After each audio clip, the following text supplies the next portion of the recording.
Psalm 122, David was writing and said, I was glad when they said unto me, let us go into the house of the Lord. We wanted to bring you this little video tonight to bring some exciting news to you.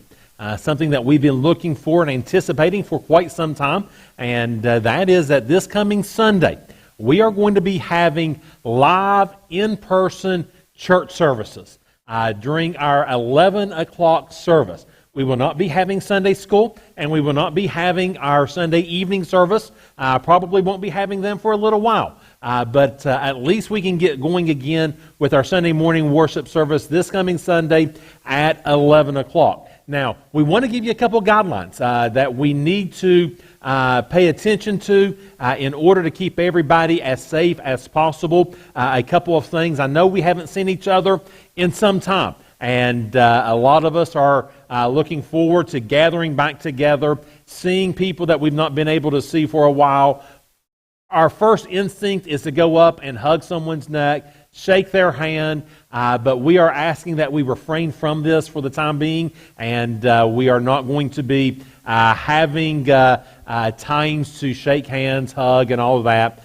So we are asking that we respect one another's space. We have the chairs separated to where our rows are 6 feet apart, and so there's plenty of space in between all of our rows for social distancing. And so what we ask is that whenever you come in on Sunday morning, if you could just come on in, we will have someone there holding the doors for us. That way we only have one individual touching the doors, not everybody touching the same door. But you can come on in. We have some masks that will be available if you do not have one, so that way you can feel comfortable with that. And we encourage you to wear your mask coming in and out of the service, and then before the service. Once service has started, as long as you are sitting 6 feet away from anybody that's not in your family, then you are welcome to take your mask off during service if that is something that you would like to do.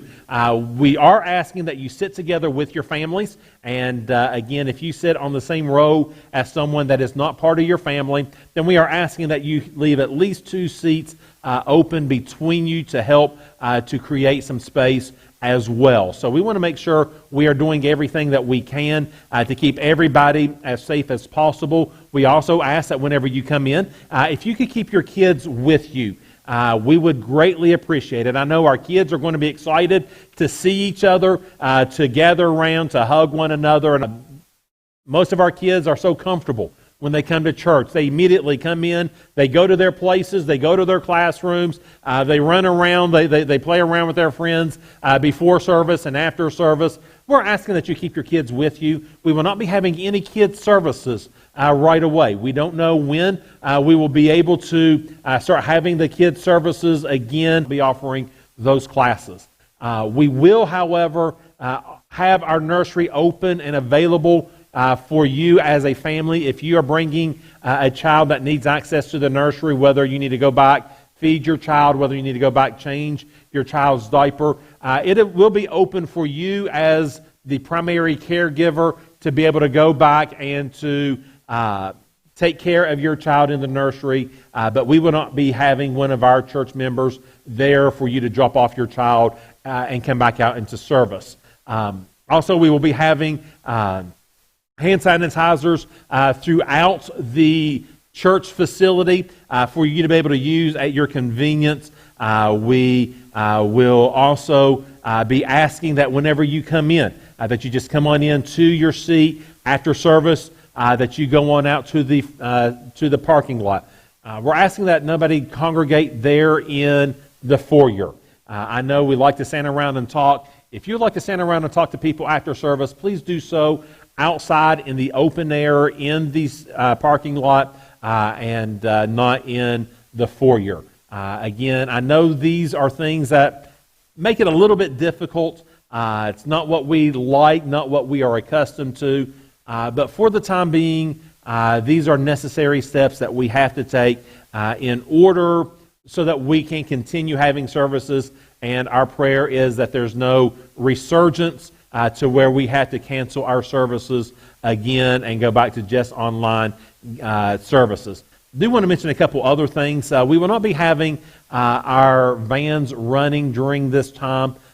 We do not know when our van route will be available to be used again, so it might be several weeks, it might be a couple months. We don't know that yet. A lot of things are going to be changing as different things change. So we are asking that you be patient with us. We are asking that you kind of work with us as we move forward with some of these things. So keep on. We also will not be taking up an offering in service. What we will be doing is having a basket. At the back of the sanctuary, we will be having one of our ushers standing back there to kind of look out over that. But if you would like to bring your offerings and put it in the basket, you can do that. If you would like to continue to mail it in or like to continue to give online, those options will always remain open for you.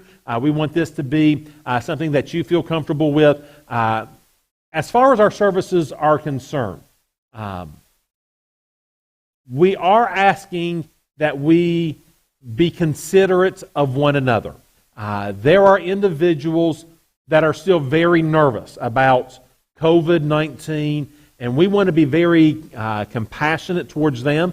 There are individuals that are ready to jump out and do everything as though nothing ever happened. We want to be compassionate about them, and so we've got to come together as a church, make sure that we are being considerate of one another, that we are watching out for one another, and that we are not using our freedoms and our liberties to cause offense to others. So we do ask that you would watch out for one another's well-being during this time. Also, we are asking that if you are sick, if you've got a cold, if whatever it is, we are asking that you please stay home during this time. If your kids are sick, please keep them home during this time. You can still watch our services via live streaming on our YouTube channel, through our Facebook page, and through our church website. It'll have the links there to our church YouTube channel, and so we will have access to that, so you can still enjoy services at home. Also, if you are 65 years and older, it has been suggested and requested that those 65 years of age and older who may find themselves in a more compromised position to consider staying home during this time. Now, we are not going to mandate and say you're not allowed to come to church. It's all your decision. But again, it is something for you to think about. If you are nervous about coming back, we don't know how many people is going to be here. If you are nervous about coming back, please know that you are not being judged if you choose to wait a few weeks. You are not going to be condemned. You are not going to be talked about. It is definitely understandable. Our prayer is that people feel safe and they feel comfortable. And if you don't feel safe and comfortable, then it might be best for you to wait a few weeks. Continue watching online. Continue watching the services in that way before coming out. But we want you to be able to come out at your convenience when you feel comfortable. We are looking forward to being able to see everybody's face. We don't know how long some of these things are going to be. We don't know how long we're going to be at this stage before we can begin to open up Sunday school or open up children's church, open up a Sunday night, or we don't know how long this is going to be. For now, we're starting off with 11 o'clock. Our prayer is, if everything goes well, within about 2 to 3 weeks, we're going to open up Wednesday night services here in church. Now, with that said, we would have everybody in the sanctuary together again. So, again, these are things that we are looking at and hopefully be able to pass on more information to you. But we are excited that we get to gather back together in the house of God. And so we look forward to seeing you this coming Sunday here in the church with us as we celebrate the Lord's Day. And we look forward to this time together. Thank you so much, and may God continue to bless.